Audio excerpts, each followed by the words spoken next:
Ms. Grasser, when did you legally separate? 5 months after our marriage. In 2013? Correct. Were you living together even though you were legally separated? Yes. When was the car purchased? The car was purchased much later. According to the papers, it looks like August of 2017. Yes. Have you submitted the actual loan agreement to us? Yes, I did. The loan agreement is right here. Is that correct, Mr. Grasser? Were you legally separated at the time? Actually, no, the legal separation came last year when it was finalized. It's going to read that it dated back, but when she first filed, it was supposed to be strictly for business reasons because I had some tax issues and child support issues, but we never separated. Are you telling us that you were not separated? She filed it, but it was never completed. And you're saying you didn't consent to this? I was fine with it, but it was not legally binded through the courts until last year. When did you finalize this separation agreement? When I went to the family court, they explained to me,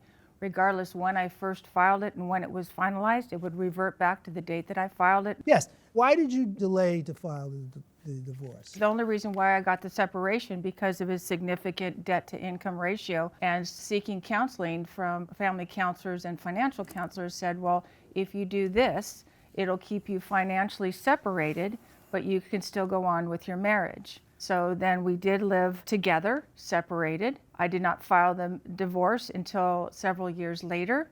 I have a document here that you've submitted as Exhibit A, which begins with the separation agreement. And Exhibit B, is that the divorce papers? Correct. Isn't there an area where we talk about property rights? And wasn't the 2017 Chevy Sonic that you purchased listed Yes. on the separation agreement as a responsibility of the defendant? Correct. And where is that exhibit and what page? Exhibit A, the very last page, states that the court confirms the following assets and debts in the separate property or sole responsibility of the respondent. So did you read that, sir? I read through it last night, and no, I did not see that. Well, In fact, I did you highlighted multiple Did you things. contest the divorce? I contested the whole thing. But the court entered the divorce. Correct. And the court concluded that that was your responsibility.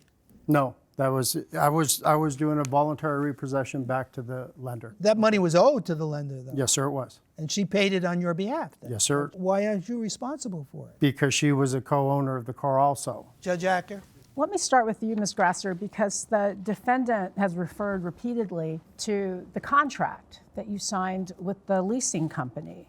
You knew you were on the hook, did you not? Correct. And that's why you subsequently paid off the debt, because your signature on that document exposed you to liability and bad credit and lawsuits from the loan company, correct? Exactly. So, Mr. Grasser, her signature on the contract has nothing to do with your obligations to her. It has to do with her obligations to the loan company. That's why she's here. The second thing is, when you filed for legal separation, the two of you did not intend to dissolve your romantic relationship, correct? Correct. You were trying to protect your bank account. Finances, absolutely. And then the divorce became final only this year. Correct. Because of COVID and everything, it got delayed and delayed and delayed and delayed. What was the reason that you ultimately filed for divorce? Well, I started developing a drinking issue that became a significant problem. I was blessed enough to have my father purchase a stint in Betty Ford, outpatient, and doing all the work and therapy what they did with me was fantastic. I learned about personal boundaries, self-respect, taking care of myself, and through all that time, learning sobriety, I never thought I would file for divorce, but I learned that this man is toxic to be around in my life. Mr. Grasser, in your answer, you suggest that when you moved out of the home, you had to assume a number of other additional expenses because she was working on her sobriety. So I'm glad you brought this up. As far as the alcoholism, it destroyed us.